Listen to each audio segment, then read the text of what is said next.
தாராபுரத்தில் வருகிற ஜனவரி 1ஆம் தேதி முதல் கறிக்கோழி உற்பத்தி நிறுத்த போராட்டம் நடைபெறுகிறது. திருப்பூர் மாவட்டம் தாராபுரம் தமிழக விவசாயிகள் பாதுகாப்பு சங்கத்தின் சார்பில் கறிக்கோழி பண்ணை விவசாயிகள் ஆலோசனைக் கூட்டம் தாராபுரத்தில் நடைபெற்றது. கூட்டத்துக்கு மாநில ஒருங்கிணைப்பாளர் மகாலிங்கம் தலைமை வகித்தார். மாநில தகவல் தொழில்நுட்ப அணி செயலாளர் கோபாலகிருஷ்ணன், மாநில நிதிக்குழு துணைத் தலைவர் பாலு உள்ளிட்டோர் முன்னிலை பெற்றனர். கூட்டத்தில் கறிக்கோழி பண்ணை விவசாயிகள் எதிர்கொள்ளும் பிரச்சினைகள் குறித்து விரிவாக பேசப்பட்டன.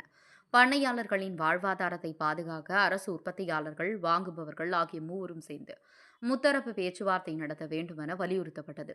இதனை முன்னிட்டு தமிழ்நாடு கோழிப்பண்ணை உற்பத்தியாளர் சார்பில் வரும் ஜனவரி 1ஆம் தேதி முதல் மாநிலம் முழுவதும் கறிக்கோழி உற்பத்தி நிறுத்த போராட்டம் நடைபெறும் என்று அறிவிக்கப்பட்டது. அப்போது எடுக்கப்பட்ட முக்கிய தீர்மானங்கள்: கறிக்கோழி வளர்ப்பிற்கு கிலோவுக்கு 20, நாட்டுக்கோழி வளர்ப்புக்கு கிலோவுக்கு 25, காடை வளர்ப்புக்கு ஒரு பறவைக்கு 7 வழங்க வேண்டும். வளர்ப்பு கூறி நிர்ணயிக்கும் PCR முறை உடனடியாக ரத்து செய்யப்பட வேண்டும். கறிக்கோழி பண்ணைகளுக்கு தமிழ்நாடு அரசு கட்டணமில்லாமல் மின்சாரம் வழங்க வேண்டும். ஆண்டிற்கு ஒரு முறை வளர்ப்பு கூலியை உயர்த்த முத்தரப்பு பேச்சுவார்த்தை நடத்த வேண்டும். இதற்கிடையில் திருப்பூர் மாவட்டம் முழுவதும் சுமார் 40,000க்கும் மேற்பட்ட கறிக்கோழி பண்ணைகள் இயங்கி வருகின்றன என்பது குறிப்பிடத்தக்கது. இந்த பண்ணைகள் போராட்டத்தில் ஈடுபட்டால் நாளொன்றுக்கு மட்டும் ஏற்றுமதி வர்த்தகத்தில் சுமார் 3 கோடி வரையிலும் இழப்பு ஏற்படும் என உற்பத்தியாளர்கள் தெரிவிக்கின்றனர். மேலும் கறிக்கோழி உற்பத்தி நிறுத்த போராட்டம் நீடித்தால் வரும் 2026 ஜனவரி முதல் மாமிச விலை கணிசமாக உயரும், சந்தையில் பெரும் தட்டுப்பாடு உருவாகும், பொதுமக்கள் மற்றும் வணிகர்களுக்கு பெரும் பாதிப்பு ஏற்படும் என நிபுணர்கள் எச்சரிக்கை விடுத்துள்ளனர். தாராபுரம், குண்டடம், மூலனூர், கோவிந்தாபுரம், சத்திரம், காங்கேயம் உள்ளிட்ட பகுதியிலிருந்து 300க்கும் மேற்பட்ட பண்ணையாளர்கள் கலந்து கொண்ட இந்த கூட்டத்தில் உற்பத்தி செலவை விட குறைந்த கூலி வழங்கப்படுவதால் நாங்கள் இழப்பில் செயல்படுகிறோம், நியாயமான கூலியை நிர்ணயிக்க அரசு விரைந்து நடவடிக்கை எடுக்க வேண்டும் என்று விவசாயிகள் வலியுறுத்தினர். தாராபுரம் செய்திகளுக்காக முனியப்பன். கட்டமைப்பு உருவாக்கப்பட்டதுனாலதான் நாம இன்னைக்கு அந்த அக்ரிமெண்ட் அந்த உடனே அறிவிக்கக்கூடிய சூழல் இருக்குது. ஆனா எல்லாம் பேசிட்டே இருக்கிறாங்க, அடுத்து கான்ஃபரன்ஸ் எடுத்துக்கிறாங்க, எல்லாம் பேசி பேசி பேசி பேசி நம்ம ஆள் வர வரைக்கும் நம்மளுக்கு தூக்கமாக வந்தது. வழியால ஜனவரி தூங்கிறார். இப்ப தூங்குறதே ரொம்ப வழியில எந்திரிக்க முடியாது இல்லைங்க. அது மாதிரியான உங்க பகுதி தாராபுரம் பகுதியில எல்லாரும் ஒருங்கிணைங்க. நீங்க இவ்வளவு பேர் வந்திருக்கிறீங்களா, இன்னும் இவ்வளவு பேர் சேர்த்துட்டீங்க வைங்க, நாம தான் வெற்றியாளர். உங்களுடைய முத்தரப்பு கூட்டத்தை நடத்தி அந்த தொகையை நம்ம வாங்கி காட்டுறோம். நீங்க எல்லாம் உறுதியை நில்லுங்க. நிறுவன அதிகாரி முடியாதுவாங்க. நீங்க 4 பேர் முடிவு பண்ணீங்கன்னா நான் ஓடி போய் சொல்லிடுவாரு, அண்ணா பண்ணையாளர்கள் தான் குறைக்கிறாங்க அப்படின்னு சொல்லுவாங்க. நடந்ததுக்கு உண்மையான தகவல் அதெல்லாம் அதை செய்ய. அதை நான் சொல்றேன், நீங்க இறக்கிட்டீங்கன்னா கொஞ்சம் போயிட்டா அடுத்து எந்த குறைபாடும் இல்லை, தலைவர்கிட்ட பேசிக்குவோம். உடனே நீங்க இன்னைக்கு நான் சென்னைக்கு வரேன்னா அப்பாயின்மெண்ட் நாளைக்கு காலையில் வேணா உடனே வாங்குறாங்க. அது கறிக்கோழி பண்ணைன்னு உடனே கிளம்பி வாங்குறாங்க. அந்த மாதிரி நம்ம நம்ம போய் அங்கே தகவலெல்லாம் பண்றதுல ஒரே கூட்டம் ஒரே சொல்றோம். அதெல்லாம் நல்லா தான் கிடைக்கிறது. ஆனா விரைவில் நல்ல ஒரு செய்தி வரும் எதிர்பார்க்கிறோம். எல்லாரும் 1ஆம் தேதி மேல பாக்கலாங்க அப்படிங்கிற தகவலை நீங்க நிறுவனத்துக்கு சொன்னீங்கன்னாவே கண்டிப்பா நம்மளுக்கு ஒரு நல்ல தீர்வு கிடைக்குங்க.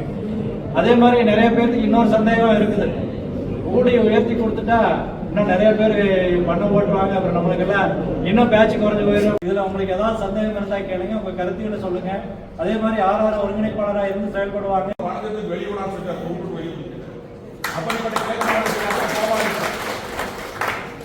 ஒன்னிவாடி கிராமத்தில் நல்லதங்க அணைக்கட்டு ஒரு அணைக்கட்டு இருக்குதுங்க. அந்த அணைக்கட்டுல மண் ஏற்றத்துக்கு கடந்த 5 வருஷமா எல்லாரும் தலைகீழா அண்ணா நாட்டு இந்த மாதிரி புதுக்கோட்டைங்க டேம்ல கொஞ்சம் மண் எடுக்கணும், நீங்க தான் அதிகமான பிரச்சனை அடையாம எல்லாத்தையும் நான் கரெக்ட் பண்ணிட்டேன், உங்களை கரெக்ட் பண்ண வந்திருக்கே அப்படின்னாரு. நல்ல வாய்ப்பு அண்ணா, கோருங்க என்னை கோந்தாரு. நானும் கோந்தேன். அண்ணா எவ்வளவு எனக்கு கொடுப்பீங்கன்னு கேட்டேன். தம்பி உங்களுக்கு ஒரு 5 லட்சம் ரூபா கொடுத்துட்டு நீங்க பிரச்சனையை தலையிடாதீங்கன்னாரு. நன்றி, வாழ்த்துக்கு ஒன்றும் தப்பு இல்லைங்கண்ணா. அப்படின்னா எங்க விவசாயிக்கு வர வேண்டிய ஒரு 24 கோடி ரூபா பணம் வரணும், அந்த டேபிள் வேண்டிய நீங்க மண்ணள்ளிட்டு போங்கன்ட்டு அன்னைக்கு போன நான் காணா புதுக்கோட்டைக்காரன். இதெல்லாம் எங்களுடைய நிலைப்பாடுங்க, எங்க ஸ்டாண்டிங், எங்களுடைய பயணங்கள். இந்த நிலைமையில் நாங்கள். வணக்கம். தமிழக விவசாயிகள் பாதுகாப்பு சங்கம் கறிக்கோழி பண்ணை அணியின் சார்பிலே தாராபுரத்தில் கறிக்கோழி பண்ணைக்கு உண்டான ஆலோசனை கூட்டமும் டிசம்பர் 28 மாநாட்டுக்குண்டான ஆலோசனை கூட்டமும் உங்களுக்கு நடைபெற்றது. கறிக்கோழி பண்ணை தொடர்பாக ஜனவரி 1ஆம் தேதி முதல் கோழி உற்பத்தி நிறுத்தம் பண்ணையாளர்கள் வளர்ப்பதில்லை. காரணம், போதுமான கூலி உயர்வு இல்லை. கடந்த 5 ஆண்டுகளில் ஒரு பைசா கூட உயர்த்தி கொடுக்காமல் நீண்ட காலமாக பண்ணையாளர்கள் கடுமையாக வஞ்சிக்கப்பட்டு வருகிறார்கள். நிறுவனங்களும் பண்ணையாளர்களும் ஒப்பந்த அடிப்படையிலே வளர்த்தப்படுகிறது. ஆனால் நிறுவனங்கள் வளர்த்தி கொடுக்காத காரணங்களால் தமிழக விவசாயிகள் பாதுகாப்பு சங்கம் இந்த கறிக்கோழி பண்ணை சார்பிலே தமிழ்நாடு அரசிடமும் மாண்புமிகு முதலமைச்சர் அவர்களிடம் மாண்புமிகு அமைச்சர் பெருமக்களிடம் தொடர்ந்து வலியுறுத்தி ஜனவரி 1ஆம் தேதி போராட்டத்திற்கு முன்பாக முத்தரப்பு பேச்சுவார்த்தை நடத்தி உரிய கூலி உயர்வாக ரூபாய் 20 பெற்றுத்தர வேண்டும் என்றும், நாட்டுக்கோழி பண்ணைகளுக்கு ரூபாய் 25, காடை கோழிகளுக்கு ரூபாய் 7 உயர்த்தி கொடுக்க வேண்டும் என்று கோரி அதுக்குண்டான ஆலோசனை கூட்டம் நடைபெற்றிருக்கிறது.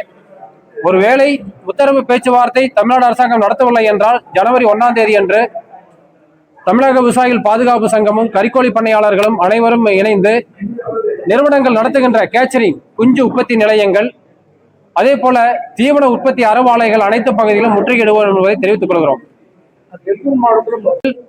குறைந்தபட்சம் ஒரு 15,000 திருப்பூர் மாவட்டங்கள் அருகாமையில் இருக்கின்ற மாவட்டங்கள் எல்லாம் சேர்த்துக்கிற பொழுது குறைந்தபட்சம் ஒரு 40,000 கோழி பண்ணைகள் இருக்கிறது.